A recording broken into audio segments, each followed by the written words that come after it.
All right, we're recording another episode of Friends of Jeff. My friend Jason, how are you today? I am well, Jeff. How you doing? I'm good. I am one business day away from vacation until next year, so I'm doing all right now. Very nice. I am not in that situation. I did take Friday off though, so I have Friday off. Then I pretty much have the early part of next week kind of just chilling, Mm-hmm. and then just kind of do stuff over the phone. So not that big a deal. So I rolled a week of vacation into next year. So there you go. Yeah, if you can bank it. I can bank it for 3 months. So I figure I've got some college baseball to go see in the spring. So I'm gonna use it for that. So You watch baseball? That's weird. I didn't strike you as you don't strike me as a baseball guy. I know, right? Something new, something different. You know who else had a vacation recently?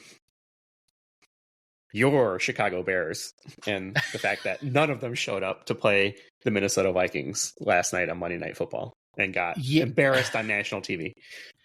Again, Mm-hmm. I think that's is it 8 or it's either eighth in a row, I think.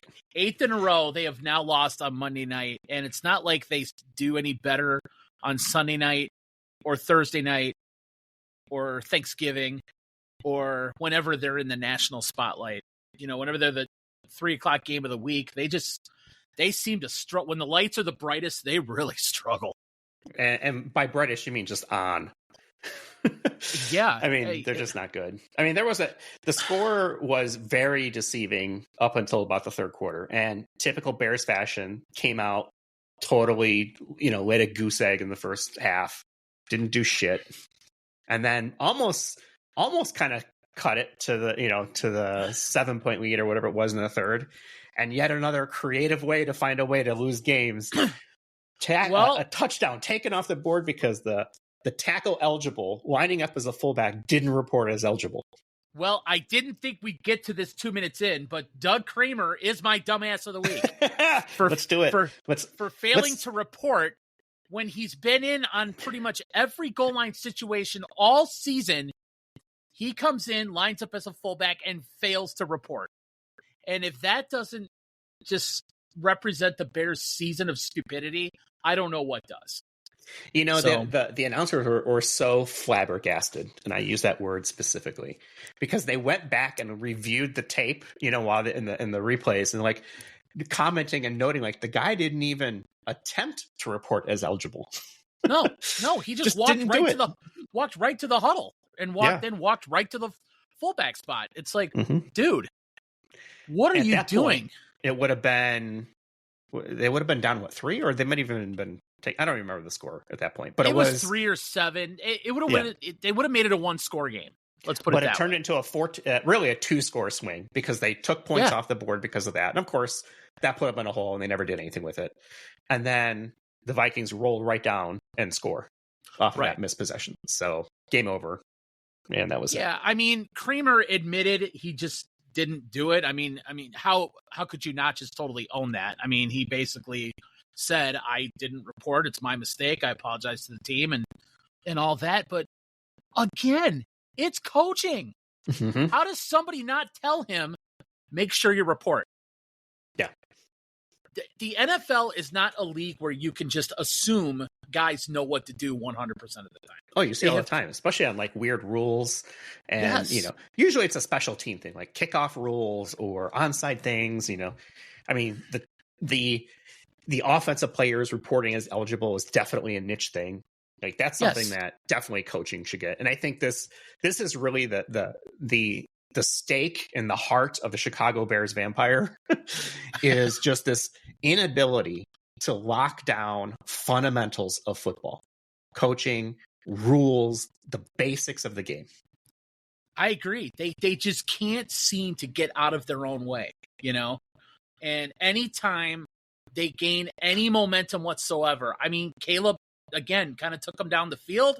They're on the goal line. There they are, and it's bad enough that obviously, without Roschon Johnson, they got to rely on Swift to get, a yard or two, which, we can get into later.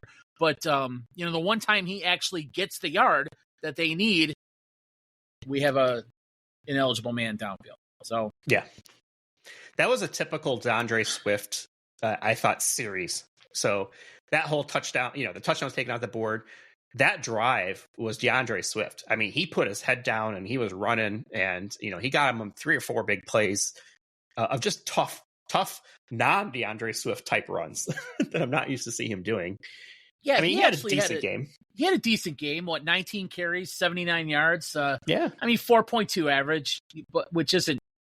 It's not great. It's not horrible.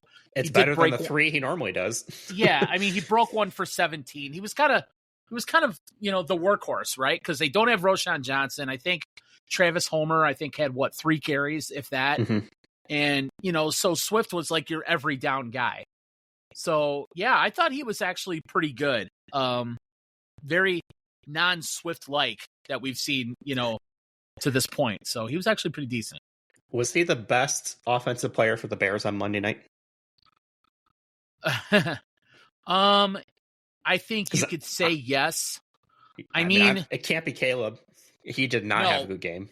No, he overthrew people left and right. I mean, just not a good game for him. Not a good game for him. Adunze dropped a touchdown in the back of the end zone. Allen had a couple of drops. I mean, he had he had 13 targets and only 6 catches. And I know, he was overthrown a couple times. I think Rome was overthrown a couple times. I mean, he had 7 targets, only 2 catches. Whereas DJ Moore was 8 for 8. But most of his stuff was screens or, coming out of the backfield or whatever. He actually had a carry out of the backfield, which I thought was interesting. But they just, they just can't string enough together to get it going. And, I mean, Caleb, I can't tell if it's him, it's the line, is it both, is it everything, is it the franchise? I mean, it's just hard to tell. Well, there's so many things that are wrong. I don't think you could name it, just pin it on just one thing. Like, he looks scared out there. I mean, he's holding the ball forever, and he took a hit last night, and because he held on the ball for like 10 seconds. Now, great, right? He's great at extending plays, and now he's not finishing any of those plays, especially not last night. But he took a massive hit, and I remember dude, throw the ball away. Like, what are you doing, man? I'm like, the play is over, and he's gonna get himself hurt because he's trying to extend too much and too long, and he hasn't. I think this is a rookie thing, but like, he doesn't know when to give up on the play. Okay, this play's not good. Throw the ball away and live to fight another day. No, I think that's exactly right. I mean, you're not at USC anymore. You're not playing against at the time Pac-12 defenses that are going to give in and break down over time. I mean, this is the NFL. I mean, coverage is last, and guys don't just suddenly become open out of nowhere to where you can just hit them, on some crazy fluke throw. I mean, you're right. Unless you're Puka Nacua, that guy seems to be open every single time. Yeah, no kidding. And his 15 catches a game proves that out. But we don't have that. No, we don't. But I mean, he's 18 of 31, 191 yards. He did have a touchdown. He did only take 2 sacks, but he was under pressure a lot. He fumbled. He fumbled. Not necessarily his fault. I mean, you got a rookie playing left tackle who has no business being out there. Let's be real. Kieran Amagaje has no business being on an NFL field right now. He played 0 in the preseason. Well, he got forced into action because of the late injury, right? In the week. Yeah. Concussion. I guess Braxton Jones suffered a concussion in practice. But you had Larry Borum on the bench, and they made the decision to start Amagaje against a pretty darn good pass rush in Minnesota. And that proved to be not a great decision on the Bears' part. So, Well, there you go. Not a great decision by the Bears. I think that sums up the entire year so far. Yeah. Yeah, I mean, the guy I was so frustrated watching Caleb Williams, like him dancing around and trying to make things happen, and just, I don't know, it wasn't there. And then he throws the ball downfield and it's 5 yards over a guy's head, 10 yards past the receiver. I'm like, the guy just doesn't have a deep touch. I haven't seen him throw consistently a deep pass. No, they have his longest play from scrimmage, I looked this up today, his longest play from scrimmage today is 47 yards, and he's only completed 5 balls of 40 yards or further. And that includes run after the catch, right? So he's probably only completed 1 or 2 deep throws that are, way, way down the field, where most guys in the NFL, touch on maybe 7 or 8 a season. He maybe has 2, if that. Yeah. So this is not a big play offense. No, it's not. And they really need to work on his accuracy in the offseason. And honestly, I don't know how you get better than that other than just throwing balls. I don't know. I mean, drill it. I don't know. I think it's play calling. We saw him have better success when he was in a 2-second drop back, right? Get the ball out in 2 to 3 seconds instead of trying to dance around. I mean, it's clear when he's dancing around like that, the receivers aren't getting open. They're not any more open 10 seconds into play than they were 3 seconds into play. Right. So what's the problem here? Like, get the ball out and don't get hit. I think a lot of it is scheme. Other teams, you watch other teams play, like you watch the Bills play, you watch the Rams play. We're talking about Nakua. You talk about how Josh Allen plays quarterback. You talk about how Jared Goff plays quarterback. They have guys open all the time. Now, granted, a lot of the times we're watching them against the Bears, and the Bears playing their soft, what I refer to as their soft ass cover 2. But even in other games, I mean, Jesus, I don't know if you saw the Bills Lions game this week, but Goff threw for almost 500 yards, and lost. And lost. Yeah. Here's my crazy stat of the week. Jared Goff, the only quarterback to throw 5 touchdowns in a game and lose, while also being the only quarterback to throw 5 interceptions in a game and win. So who knows, man? But they just don't get open like other guys do. Or is it Caleb just doesn't see him? I know he's only 6'1". Obviously, he's got to see through the line. Most of his linemen are arguably bigger than he is. So is that a disadvantage? I don't know. I think they need to just get him out of the pocket. Just stop this straight drop back. Get him on the move, because that seems to be where he excels, and go from there. I think they need to do that more.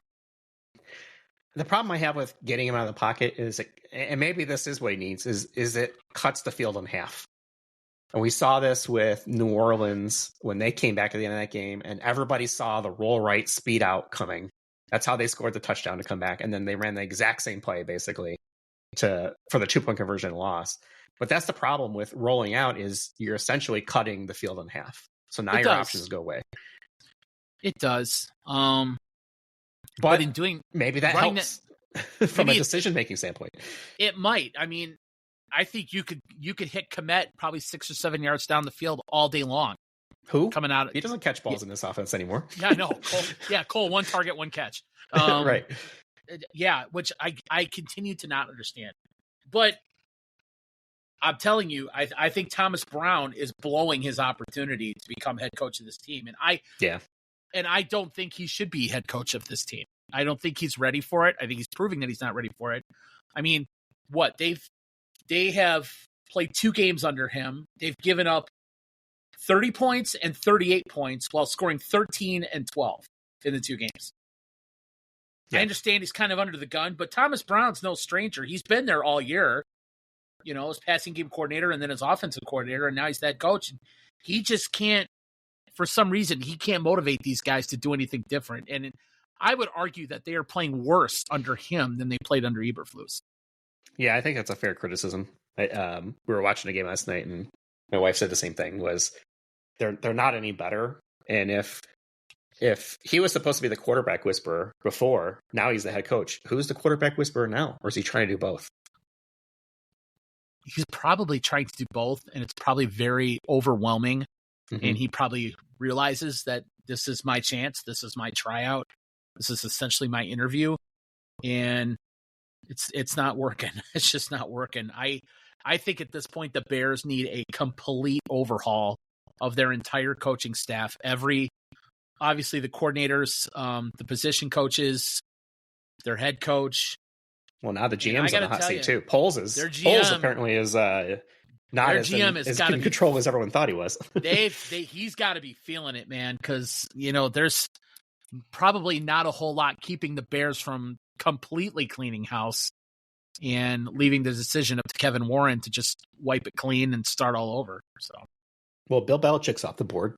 He's now coaching college, which yes, he is. It'll be interesting. I thought Tom Brady had a great take on it when he talked about it, because he said he was surprised that he would even consider that, considering recruiting trips and how not personal, personable he can be on those things. Like, all right, well, if you want to play here, great. If you don't, we'll find someone else. Like, okay, well, that's not going to help. 17 and 18-year-olds want to make a commitment. Yeah, but if you're Bill Belichick, your name kind of does the recruiting, right? It's not like he's. Yeah. I don't see Bill going to people's living rooms and sitting with parents and trying to sell himself and his program on a kid. I think you either come play for me or you don't. I'll move on. I'll find somebody else. I think it's a real interesting scenario though, because okay, why go play for him? Because of his Super Bowl history, right? And is he, if you're going to college, it's a development league. So what is he going to do to develop players for the NFL? Well, he said that he plans to be a pipeline to the NFL. That's what he wants North Carolina to be. But that's every college coach. I know. The college landscape though has changed with the transfer portal, right? Mm-hmm. You can transfer schools basically, I think, every year if you wanted to. So, I think it's kind of along the same line as Deion Sanders. Is Deion Sanders that good of a football coach, like actual X's and O's football coach?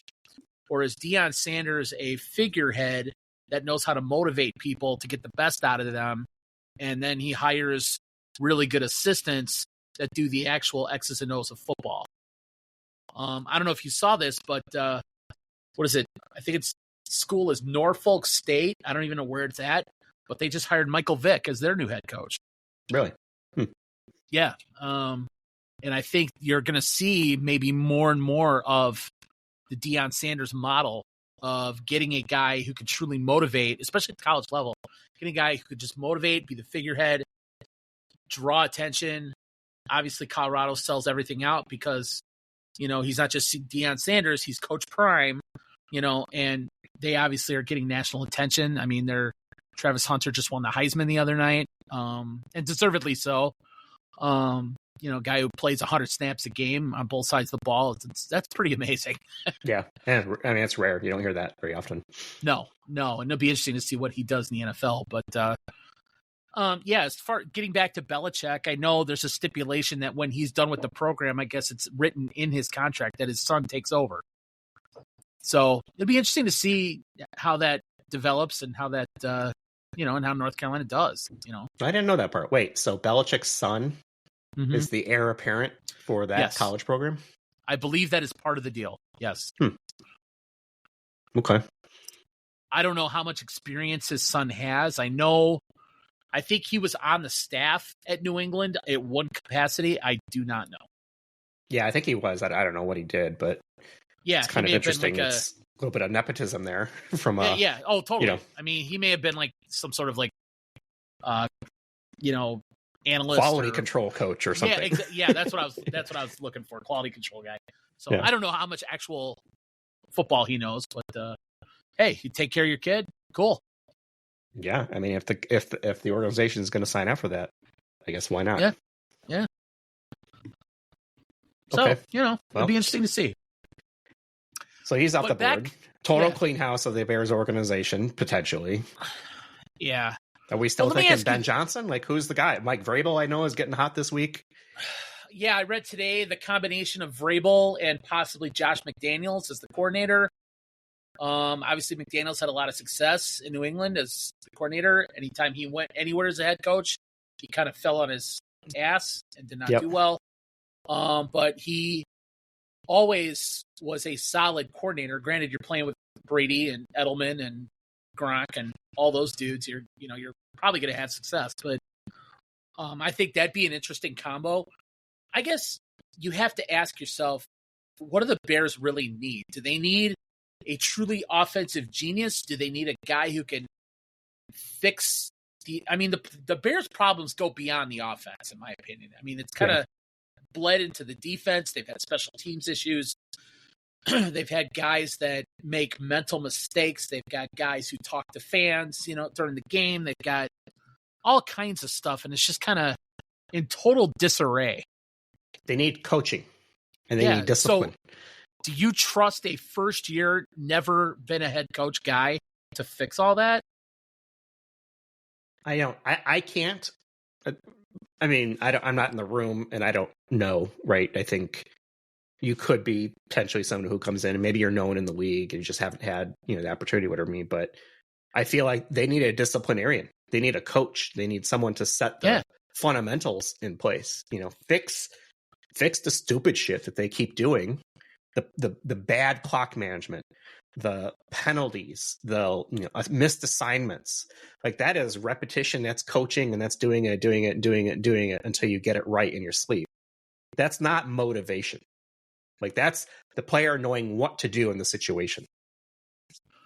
Yeah, it's almost the analogy I think of is, and I forget the movie, but they've made this movie a couple of times, where it's where you got the high school class and a substitute teacher, and the class just kind of runs wild, kind of does what they want.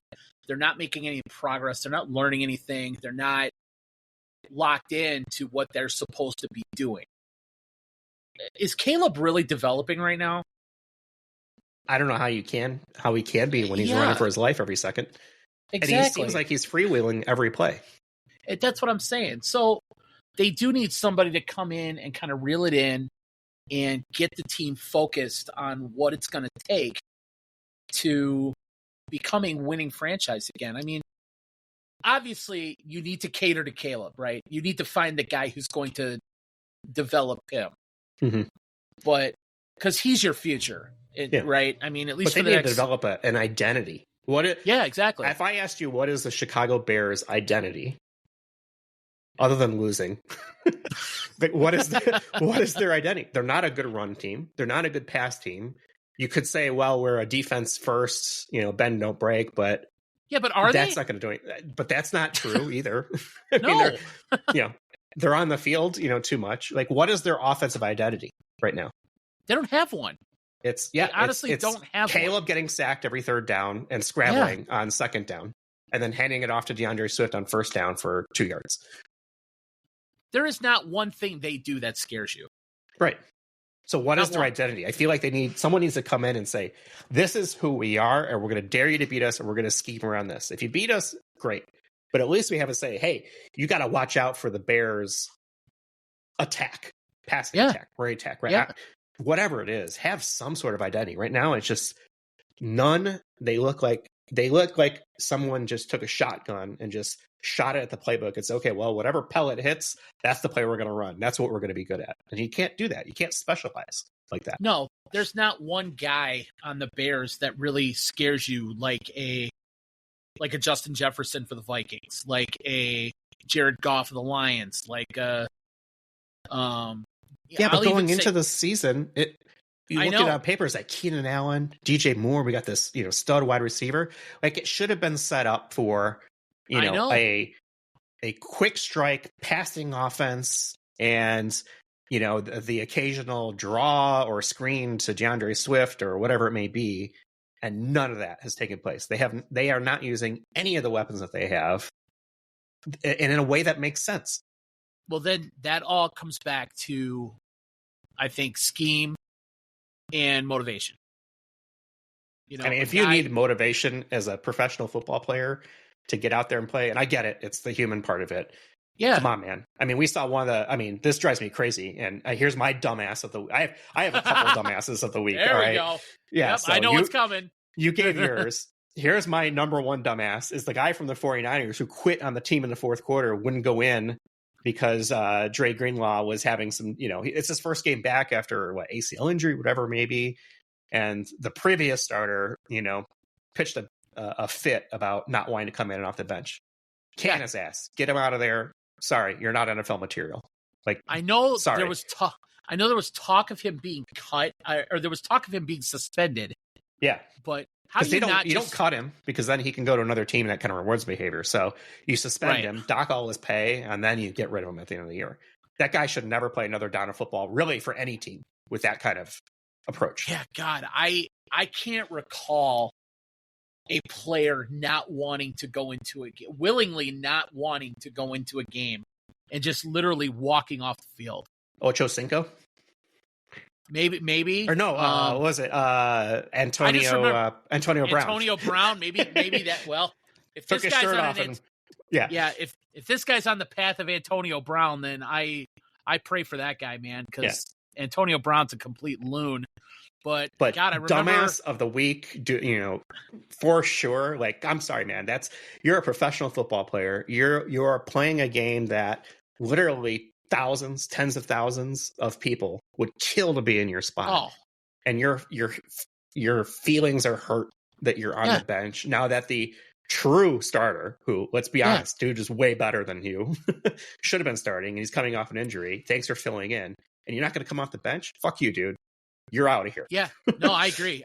And I got to hand it to the players that spoke up after the game, like George Kittle, basically saying we're not going to win football games with a guy like that. And that guy, he just didn't want to play out his football locker anymore. And said, "You're out. You're done." Yeah, like I don't think they left to Shanahan, and I think there's a little bit of a legal thing. They probably have to be careful about what they say because I'm an NFLPA and stuff like that. But yeah, man, I don't know how that guy could walk into a locker room, knowing this story out there and be trusted by any teammate. You gonna walk out of me again?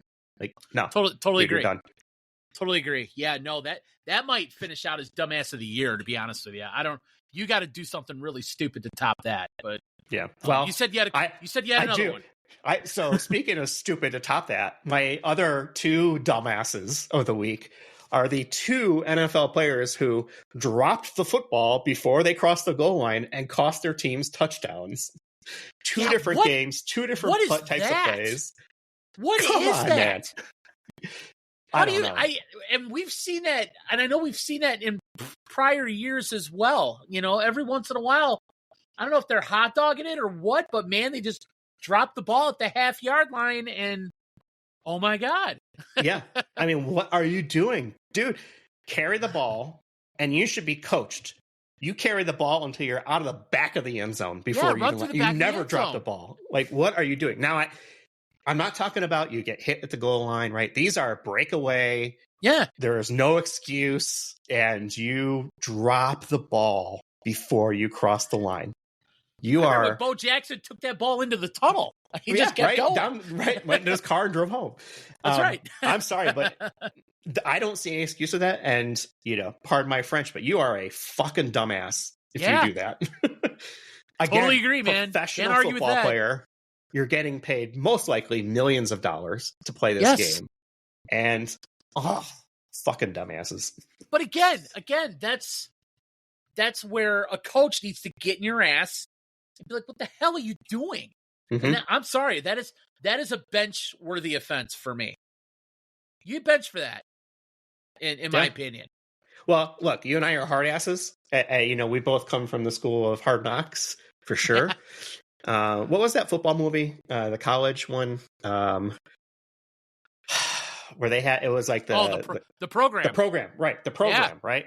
Remember the guy fumbles and they make him carry the football around the school, and everyone's trying to knock it out of his hands like 24/7. That's what I want to see. Yes, that's the kind of stuff what you're doing. But these prima donnas in the NFL think they can do whatever, and it's not a big deal, and who cares? And I don't need to hustle all the time, and I don't need to pay attention all the time, and absolutely ridiculous. Those are my three dumbasses of the week.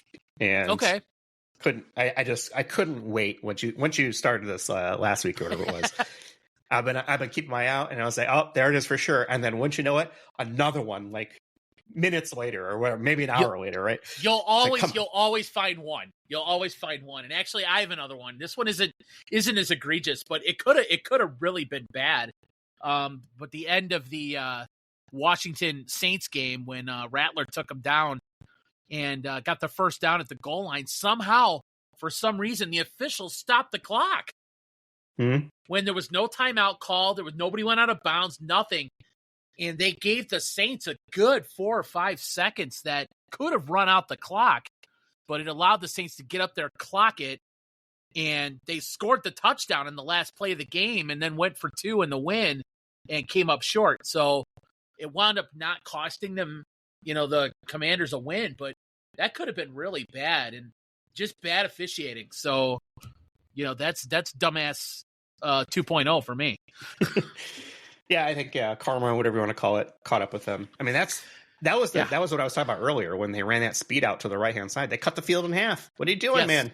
Your options are covered, and that was it. But yeah, whatever. They shouldn't have been in that position to win anyway. No, for sure. But right. Hey, back to Caleb. I mean, I just hope, and I don't think it is, because a lot of people, when this year's over, they're going to say, "Oh my God, this was a wasted year," right? They're probably not going to win another game, so they're probably going to finish 4-13, 5-12 at the very best. I don't think they squeeze out one of the last 3, but I mean, he's gotten a ton of reps. He's probably going to finish with right around 3,500 yards passing. He's probably going to finish with roughly somewhere between 20 and 22 touchdowns. He probably will. I hope he does throw an interception before the year's out, because that means he's being more aggressive. Because I think part of this streak, while, hey, it's great, but I'm sorry, throw the fucking ball down the field once in a while, man. And, he's had 286 passes without a pick. He's 120 passes away from breaking the record. Deep down, I would love to see him break the record because it's Aaron Rodgers' record. And that means one less record for Aaron Rodgers, and I'm okay with that. Me too. But I want to see Caleb prove that he can throw the ball down the field and just get it into a tight spot. And if you throw a pick, you throw a pick. I mean, we're not going to the playoffs.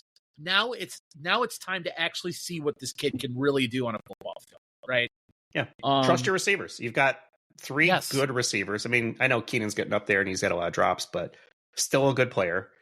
Let him go up and get the ball, and trust that if they can't make a play on it, get rid of it. Yeah, he targeted him 13 times. So Keenan's like his guy, right? I mean, and just stick it in there and see if you can succeed. I want to see more touch on his passes. I feel like he's throwing bullets all over the field. Give me a nice loft over the shoulder, 40-yard pass, that doesn't sail out of bounds because it's thrown too hard. Well, there was that, God, it was early. It was either, it was week 1 or week 2, or maybe even the last game of the preseason where he threw that 40-yarder to Odunze down the sideline and hit him right over the shoulder. And it was a perfect throw. And I thought, oh my God, this is cool. This is what we're going to get. And we have not seen it since. He has not, that I can recall, he hasn't connected on one of those since that play. And, as an NFL quarterback, you have to have that in your arsenal. You have to have it. Or you're not going to succeed very well. So, I mean, by the numbers, he's had a decent first year. His completion percentage isn't where it needs to be. It's still sub 60. Needs to be higher, especially with his hesitancy to throw interceptions. I would expect to see a much higher completion rate, but completion rate is still pretty low, for a quarterback. Air it out, man. Get out there. Try to develop some sort of identity these last few games and have some momentum to go into the offseason. They're going to have to make a decision on Keenan Allen. They're going to have to make a decision on DJ Moore because I feel like he's checked out of games a few times now where he just doesn't seem to be as involved, especially towards the end. And I don't know if he's just getting taken out by the, CB1 on the other side or what, or it's a scheme. Roma Dunze has been great. They don't seem to scheme guys open like other teams do. So is he always covered? Is he does Caleb not see him? Does Caleb not go through all the progressions? I mean, DJ Moore, I would think, is wide receiver 1 on most plays, I would think. So does he just look at him once? Yeah, well, exactly. And does he just look at him once and then move on? Or, I'm sorry, there are some times when it should be two-step DJ, bingo, hit him. Don't even look at anybody else. I don't think they do that. I don't think that's what they scheme for. Like, yes, that makes sense to you and me, but is that, I guess I don't know enough about DJ Moore's game. Is he a slant over the middle guy, or is he a deep threat? I think he could probably be both. I mean, you've seen him run after the catch. Too. He's got the skills. He's got the speed for sure. You've seen him run after the catch. He's very good in traffic. I mean, that's why they give him carries, right? I mean, they do the end arounds with him. They gave him one out of the backfield last night. I mean, the guy can break tackles. He gets yards after the catch. The yak. He has the yak, right? Mm-hmm. So I think throwing a 5-yard, slant to him makes sense. Yeah. It's the West Coast offense. Get it out. Yeah. Protect your offensive line, which is a weakness. We said this. Right. We've been saying this for weeks. I know. The one time they did it, they had some success with it, and it seems like they just keep breaking down after that. Yeah. I mean, I'm sure it's easier said than done, but they have to try something. They can't just let Caleb go up there, bark orders. I don't know if he's audibling on almost every play or what the deal is, but he's up there yelling and screaming at the rest of the team. And then it's just, a dumpster fire every time they hike the ball. It seems like it's like, okay, we hike the ball. It's like playing street football. Okay, who's open? Let's just, do whatever. So, yeah, I mean, I was so excited going into the season, and this is the most I've cared about the Bears in several years, because everybody was, everybody was, and here we are. Again, week was it 15, whatever it is, and it's a shit show. Bottom of the NFC again, and nothing. Well, all the talk in Chicago today on the score was, have the Bears already ruined him? I don't think that's the case. I would hope not. I hope not. Troy Aikman said he looked defeated already. In the call last night, and maybe that's true for like that one game. I hope not. Right? I think hopefully it takes more than a year to ruin a quarterback, but they're not doing him any favors. That's for sure. No, they're not. They're not. I mean, although to play quarterback in the NFL, you got to have a pretty big spine, right? Pretty strong. I mean, yeah. Yeah. So it's not like, but I mean, when your quarterback publicly admits that he's asking other guys on the team, how do they handle losing? Mm-hmm. I mean, that's pretty bad. Why would you admit that to a report? Caleb said that in a press conference. He's like, well, I've been talking to the other guys about how to handle all the losing that we're doing, because I'm not used to that. And I'm thinking, what the hell would you say to a teammate? hey, loser. Right, yeah. Since you know how to do it, how do I handle Hey, Jalen, this? you've been here for a couple of years. Yeah. And this team has sucked. Exactly. So, yeah, I think that's rookie polish or lack thereof of understanding how to deal with the media. I don't know. I mean, yes, they're losing. They need to get better. I hope this doesn't turn to another Mitch Trubisky, Justin Fields, right? Where we take 3 years and ruin this poor kid. He's got the skills. Like, I feel like he is still potentially the quarterback of the future if we don't ruin him. Absolutely. But he's also got to get better too, right? I mean, he'll be the first to tell you. Like, you can't coach overthrowing a ball 10 yards down the field every time you throw deep. No, you can't put all the blame on the lack of coaching or the lack of an offensive line. I mean, Caleb's got to take some ownership in this too, right? He's got a lot of skin in the game. He's got a lot of improving to do on his own, and especially with what you mentioned, the touch pass. He's got to stop overthrowing guys and all that. But it's a group effort. It's going to take a lot of work. And again, probably the most important offseason in a long time coming up. So, and it's not going to be easy going forward, because you got three other teams in the NFC North: Detroit, Minnesota, and Green Bay. 12-2 for Detroit and Minnesota, 10-4 for Green Bay, and they look great. I mean, every team in the NFC North looks great except for the Bears. I mean, look at Sam Darnold. I mean, dude straight up sucked the first 5-6 years he was in the league, and he is. I don't know what happened, but they figured him out this year. So there's options. Well, I think it just might go to show that you put a guy in the right situation and get him with a good coach who knows how to coach him and get the most out of his talent. I mean, Kevin O'Connell's proving to be one of the better head coaches, probably in the NFL, definite coach of the year candidate. And what sucks is Kevin O'Connell was hired a month after Matt Eberflus was hired by the Bears. So he was there for you. I don't know if they interviewed him or not, but he was available. So another swing and a miss by the Bears if they even went to the plate on that one. A little baseball analogy for you there. And with arguably less offensive talent, right? I mean, Justin Jefferson, sure, right? Stud. Yeah. Them picking up Aaron Jones, great, but Aaron Jones is not a game breaker. Never has been. He's a good serviceable running back. Jordan Addison's been a nice pick. You put Swift on that team, you probably get the same thing. Yeah. Right? I mean, Aaron Jones, Cam Akers versus DeAndre Swift, Roschon Johnson, a healthy Roschon Johnson, you probably get the exact same thing. So they wash. Addison Jefferson versus Moore, Allen, and Odunze, same thing. Hawkinson, Kmet, they probably cancel each other out.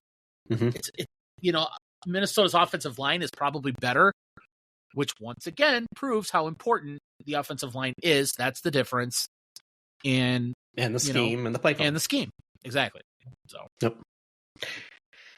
Okay. Well, we got 3 games left. We have the Lions, then the Seahawks, then the Packers.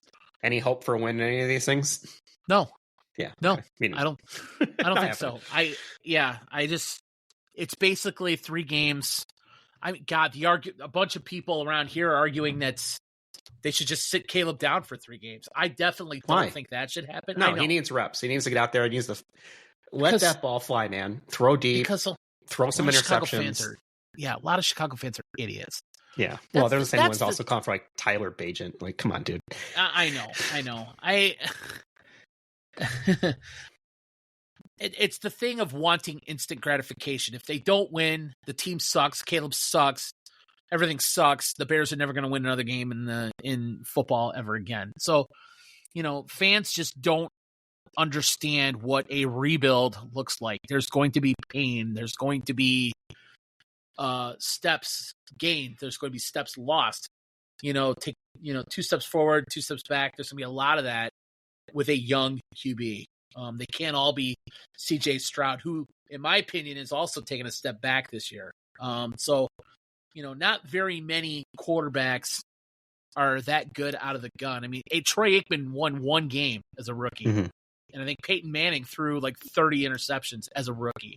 Yeah. So there's definitely growing pains. It's just this city has been so starved for a winner. We want it now. Not just a winner, a Chicago Bears quarterback winner.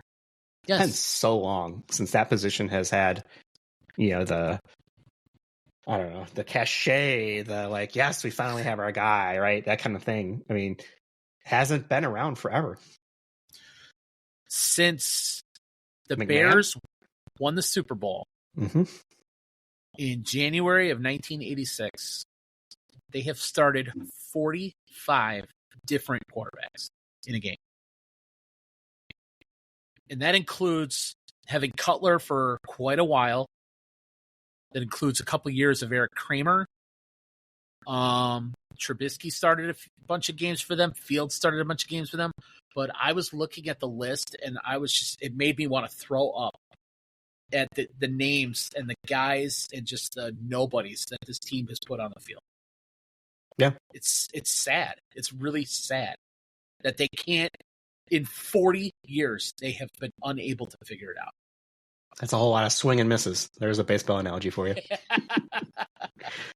Yeah, they're not even batting 100 on that one, so not good. All right, I'm done talking about the NFL because it's just depressing. The Bears suck. The Niners have a shit year. I mean, whatever. Let's move on to something else. It is depressing. So, okay. Well, here, we'll depart from sports for a minute. Real quick, Rabbit's Revenge. Oh yeah, Tom Morello. Talk about some angry music. Yeah, right. Yeah. From Tom Morello, Killer Mike, and Big Boy of Outkast fame. Very angry. And I tried to come up with a comp for it, and I couldn't do it. Very unique, very raw, very in your face. I guess the comp would be Tom Morello, because that's the kind of music he plays, and that's the kind of music. Run the Jewels and Rage Against the Machine smashed together. Yeah, and absolutely. Have you seen the video for it? I watched the video today. Yeah, right. It's a strong video. I mean, definitely, no doubt. It is 3.5 minutes of in your face, kick your ass, send the message. Yeah. So yeah, no doubt. But yeah, that's one. When you're pissed off, you throw that in there, and yeah, you'll be right along. So yeah, man, ain't no fun when the rabbit's got the gun. No. What's another good one? Lucky One. I thought I'd throw that in there for you. Well, I'm glad you enjoyed it. Lucky One by Tom Morello, also on one of the Atlas Underground albums, is a good one too. That's come up a couple times in the rotation for me this week. Okay. Little, not quite as angry, but definitely, I think just a good solid guitar song. There you go. All right. Mm-hmm. I'll give that a spin sometime this week. But no, I enjoyed Rabbit's Revenge. Every once in a while you need something that hits you. Yep. And that hit me right in the face.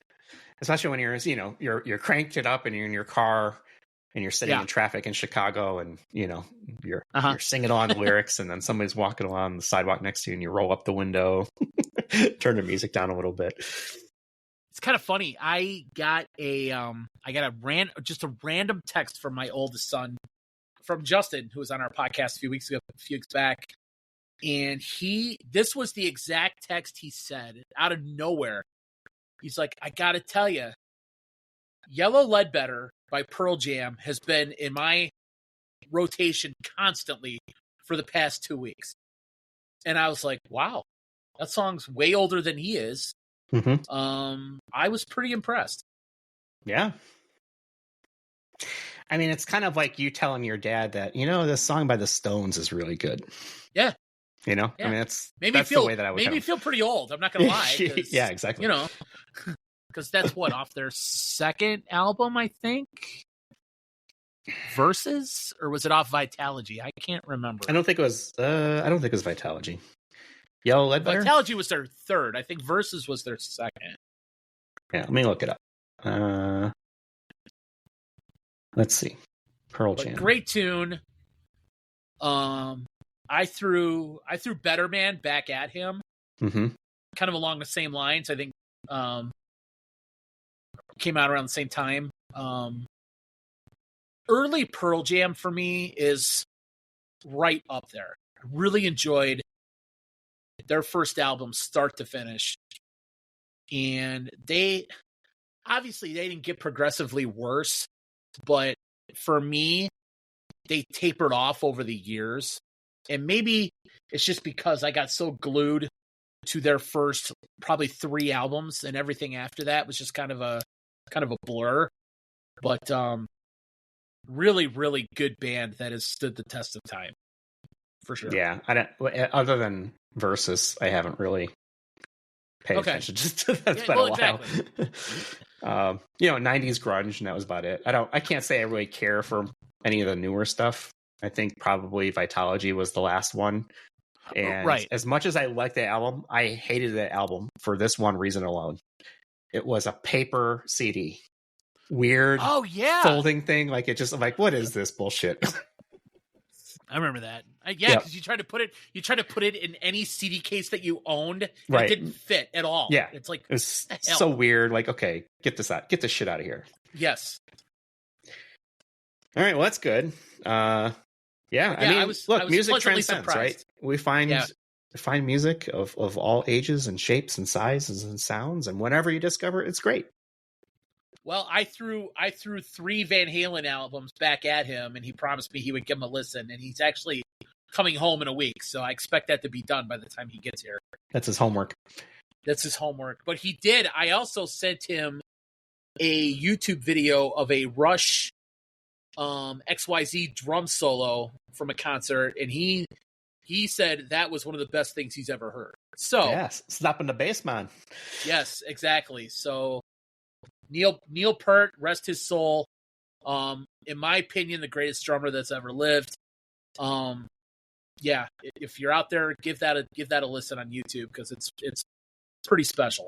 and he played it on Letterman, and it was just as awesome. So YouTube's pretty great. Cool. I mean, everything's on there. YouTube. Like you can go there, YouTube, watch, concerts, movies. You can learn how to, change a light bulb, learn how to code up an AI application. I mean, come on. Yeah. Like it's crazy the times we're living in right now. Outside of the internet itself, I think it's the second greatest invention to come along. Hey, I'm with you. And, yeah, I mean, it's unbelievable. It was good, and then it got great when the Friends of Jeff show hit it. So just sent it right over the top. Right. And now we're on Spotify and Apple Music or a podcast or whatever it may be. I think we're on Amazon. I think we might be on everywhere. I mean, this is going. I set up some automations last week. I was kind of texting like, all right, we're all set. So now we publish. Doesn't matter where you are. You should be able to listen to us. Nice. Yeah. I know we got to get some. Not that anybody listens, but I know, and I'm trying to work on that. I'm trying to. I can't figure it out. Well, I could kind of do it the long way, but there's a way. I wanted to put like YouTube shorts out and you do reels, all that stuff, just little snippets of what we've got going, and publish that to the masses, and kind of reel them in, if you will.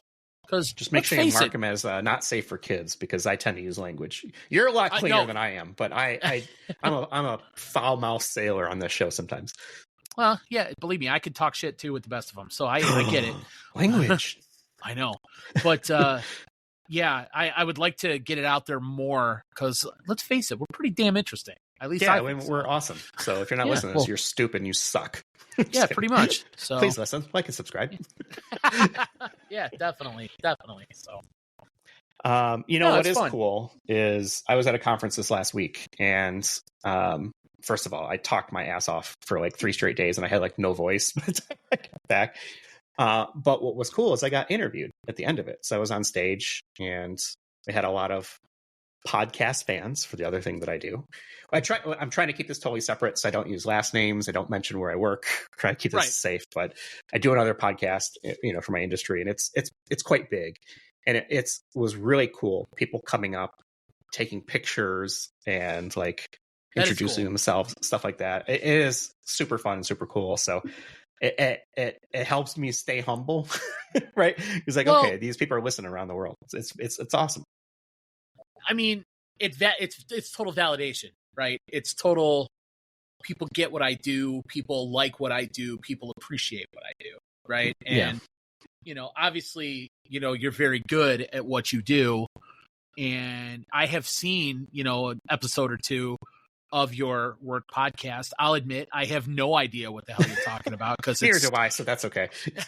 Because it's way, way over my head, but it's kind of like the time my sister wrote a book for her college. I think it was her dissertation at Michigan. Okay, so your sister's a genius, so we're not even in the same category. Well, yeah, but it reminded me of that, because I think I got through the table of contents, and then I stopped, because I'm like, yeah, I have no idea. Again, what the hell you're talking about? She's a chemist at the CDC, so I have no idea, what she does. I think she helps to build bombs for the military, but she claims she's a chemist working at the CDC. But anyway, it's just always nice to be validated for what you do. When you and I know you put a lot of time, a lot of effort. I see the episodes coming out what feels like every other day. It's a lot of work, and I know a lot of it is on your own time. And no, I think that's great. That's awesome. So it was cool. It was fun. I'd like to see FOJ reach those same heights. Walking down the streets. We'll get there. I mean, like, hey, do I know you? No, but that's where you are. You're there, man.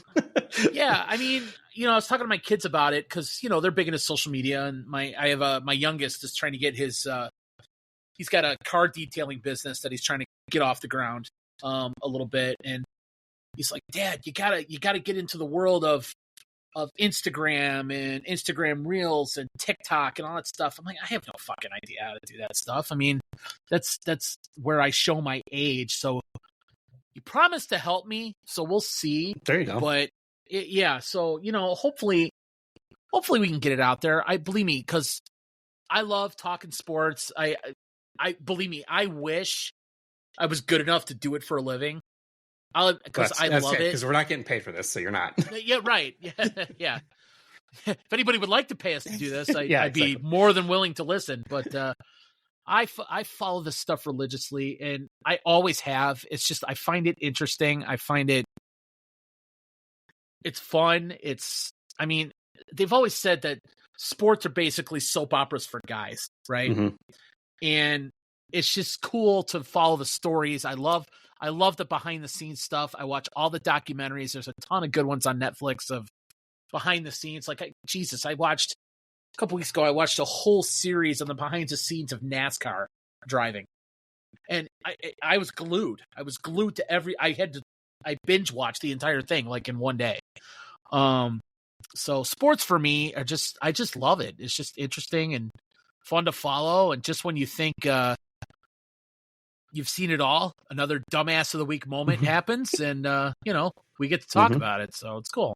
Well, it's always fresh too, right? Just when you think you've seen it all, some play comes along for good or for bad, right? A player, a talent, a new actor on the stage appears, whatever that looks like. Yeah. And you never know what's going to happen, right? The drama, you could say, yeah, we thought the Bears would be a 10-win team this week. Not happening. Well, one of us did. But like, that's just sports, right? I mean, you can have it's any given Sunday. Just hasn't been the Bears Sunday for a while. No, it's why they play the games, right? I mean, if we just sat here and said, okay, they're going to be 10-4 right now instead of 4-10. Oh, okay, cool. No, they're 10-4. Yeah, no, you actually have to go out, perform, and us as fans, it's short for fanatics. We're into it. We follow it. We love it. We breathe it. We eat it. We drink it. All that stuff. We follow these guys because it gives us something to cheer for. And life's not easy, man. And sports, it ultimately is entertainment. And I think it's a great source of entertainment. And, even though our team's not just the Bears, I mean, our entire Chicago sports landscape is absolute trash right now. But, it's fun. Hey, didn't you say you had some breaking news before we hit record? Yes. So news came across Twitter that one Kirk Cousins is being benched in Atlanta in favor of Michael Penix. So the final quarterback from the 2024 draft class set to make his season debut next week. Wow. Okay. Well, end of an era. Which I find interesting because Cousins, I think, signed a 4-year deal in Atlanta for over $100 million. Yeah, I think it's well north of $100 million, and he didn't even make it a year. So, now I know Penix is an older rookie. I think he's 24, something like that. So, which is why I think a lot of people thought it was strange that they drafted him, knowing that they had signed Cousins for 4 years, thinking, okay, is Penix going to see the field by the time he's 26, 27 years old? But apparently it's Penix time down in Atlanta, so it'll be interesting to see where he fits in this class of quarterbacks. Well, he's got a fully guaranteed salary. Cousins, I mean. So he's getting paid no matter what happens for the next couple of years. It's like 30 or 40 million that he's got coming along. Would anybody want to trade for him? For Cousins? Yeah. Well. Oh, Cousins has a no trade clause also. Okay, so then he would have to approve it. I don't know. This could be a situation where Atlanta not going to make the playoffs, I don't think. This could be a situation where, okay, we have this kid. He's been on the bench for 14 games. Let's see what he's got. We might as well. I mean, it's not like Cousins has gotten hurt, so I don't think Penix has taken a snap yet. And if it is, it was total garbage time. So it might be a situation, kind of a, hey, let's see what we have type thing. But apparently we're going to see Michael Penix Jr. for 3 games. So, I mean, it was inevitable, right? I mean, oh yeah. You don't draft a quarterback at that high of a draft pick to not play them at some point, right? Unless you're the Packers, then you. True. Then you let him sit behind Favre and Rodgers. Yeah, you sit Rodgers for 3 years and Jordan Love for 3 years. But in both cases, that seemed to have worked out pretty well. So that's the way it used to be done, right? You draft a quarterback and they'd sit for the first few years behind the starter. I mean, the great Patrick Mahomes sat for an entire year. So, Speaking of which, he got hurt. So it'd be interesting to see what happens to him? A little bum ankle or something there. Something like that. Yeah, he did not finish the game the other night. So yeah, Carson Wentz came in, but I think the game was in hand at that point anyway, wasn't it? Yeah. No, Chiefs won. Yeah, that's what they do. Yeah, Bizarro Bears, the 2024-25. Yeah, definitely. Kansas City Chiefs. Yeah. What else? We're an hour into it. Well, real quick, I mean, it is the off season for baseball. Both Sox and Cubs in the news this week. Both made pretty significant trades. I don't know if you heard. You probably didn't. I just pulled up ESPN and I'm looking at a Cody Bellinger thing. Well, yeah, that's actually the third trade I was going to discuss. The first one for the White Sox is Garrett Crochet. They're arguably their ace going to Boston in a 5-player trade with 4 prospects coming back, and Kyle Teal, Braden Montgomery, Chase Mydroth, and get this name, Wickelman Gonzalez. That is my new favorite player. Yes. And I need that jersey, but only the first name. Wickelman, yes. Not to be confused with famous fisherman Babe Winkleman. Anyway. Imagine if it was, what's the guy's name? Babe Winkleman. This guy's name is Wickelman Gonzalez. Winkleman. How about that for a name? That'd be pretty wild.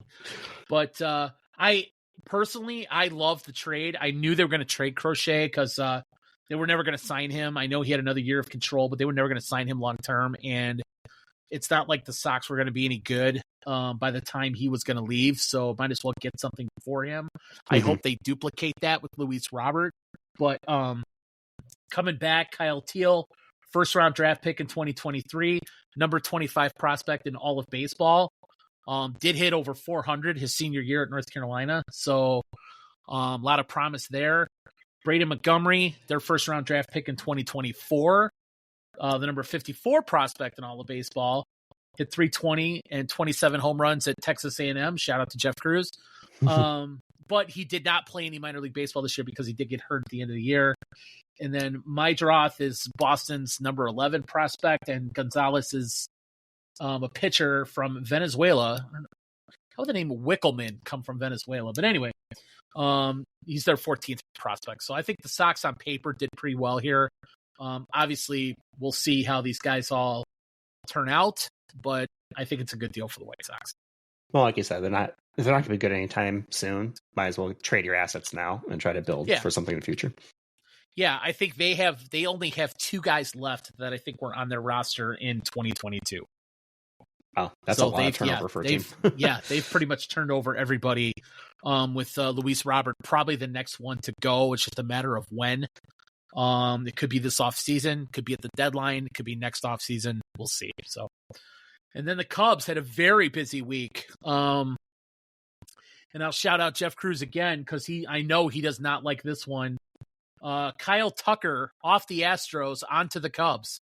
Tucker is probably a top 10 offensive player in all of baseball. Traded for Isaac Paredes, Cam Smith, and Hayden Wisniewski. None of those guys are really that significant to the Cubs roster. Cam Smith was their first-round pick. I want to say 2 years ago. Paredes was a guy they only had half a year of because they got him from the Rays, and Wisniewski is a pitcher that they've tried the past 2 years to get something out of, and he just can't seem to be anything consistent. The only problem is, and I wouldn't say it's a problem, this just signals that the Cubs are trying to go for it this year, which is good. He only has 1 year left on his contract, which means he's going to be a free agent at the end of next year, and it's probably going to cost I'm not saying he's going to get Juan Soto money, but he'll be expensive to extend. So it'll be interesting to see how they handle that. But Kyle Tucker in right field for the Cubs next year is going to be a lot of fun for Cub fans. So what does that do for them from a standing standpoint? Is this a game changer? Yeah, I think it is. I think it makes them the favorite in the Central. I think they'll have the best roster. I don't think they're finished building that roster. They also, like you said, they traded Cody Bellinger just today to the Yankees. More or less a salary dump situation. I mean, Bellinger was set to make, I think, $27 million this year. and they got back a mid-level reliever for him. And I think they also gave the Yankees $5 million to take him. But that frees up money for them to go, hopefully for them, get another starting pitcher and maybe another bullpen guy. But in the field, you're looking at Ian Happ in left, Pete Crow Armstrong in center, Tucker in right, and then their third base situation is kind of up for grabs. They have a draft pick from 2 years ago, Matt Shaw, who hopefully will win that job for them. And then you got Dansby at short, Nico at second base, and Michael Bush at first. And then catcher is probably something they need to look at as well. But, and then Suzuki will probably DH for them with him and Tucker kind of rotating a little bit. So a lot of offense, I think, on the Cubs potentially. They have 4 pretty solid starters. They could use one more. And I think they're ready to compete in the Central. So nice move by the Cubs. So I might actually have to pay attention to the Cubs next year. I would. Yeah. It's still baseball, though. Ugh. Your wife might. Yeah, she definitely will. That's for sure. Yeah. No, they're worth paying attention to, I think. And me as a diehard Sox fan myself, it's nice to see somebody in this town actually making an attempt to be good. Yeah, as much as we've ragged on them for the last couple episodes, maybe they're listening. Maybe they're one of my 3 listeners. Well, if you want good advice, I mean, people should know where to go. Yeah, exactly. FOJ, it's not just for kids, FOJ definitely not for kids. No, yeah. Definitely not for kids. That's for sure. No. So, but yeah, we'll see how the off season progresses and, go from there. I mean, Bulls are still average. Blackhawks are still crap. Long way to go. So, although the Blackhawks are playing the Winter Classic on New Year's Day at Wrigley Field, so that's kind of cool. That's always cool. Yeah. So I think they're playing St. Louis. Okay.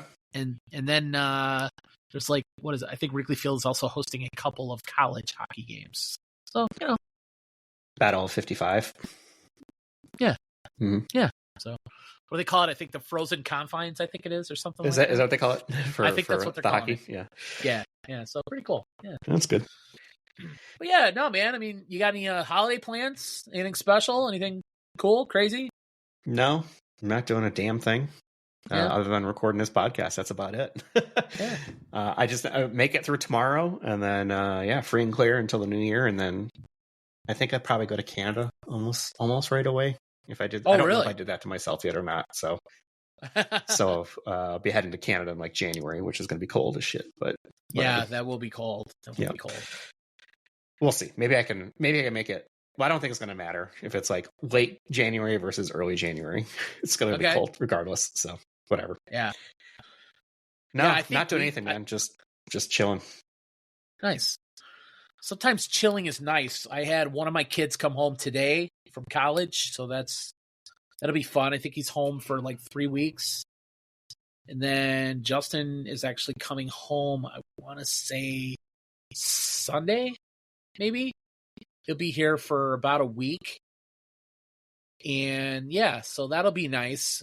We don't get all 3 boys under the same roof very often. Mm-hmm. So that'll be fun. And then, we'll spend some time with them and, I'm sure we'll see some friends here or there and, just kind of relax. Nothing crazy. It's it's funny. The older you get, the holidays kind of tone down a little bit and, just kind of, I've become a big fan of doing nothing. Yeah, I know. I find that I'm really good at it. In fact, I'm kind of too good at it because there's a lot of stuff that I probably should be doing and could get done and things that need to be done. But I find myself at peace with doing nothing.